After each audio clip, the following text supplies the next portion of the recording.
বাবাকে দেখছি অভাবের সংসারে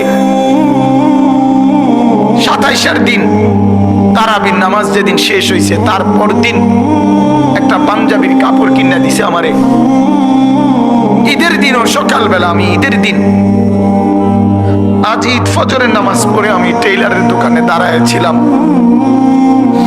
আমার পাঞ্জাবিটা তখনও সেলাই হয় নাই। আমি ঈদের নামাজে যাব কিভাবে? আমি সেই অভাবের সংসারে বড় হয়েছি। তারপরও কোনোদিন বাপ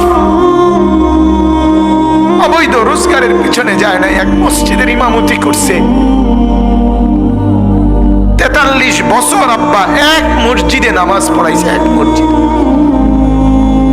43 বছর এক মসজিদের ইমাম ছিল আমার বাপ। এটা বোঝা উচিত নিজের সন্তানকে গুনাহের রোজগারের উপরে নামাই দিয়ে কেমনে সুখ আসবে?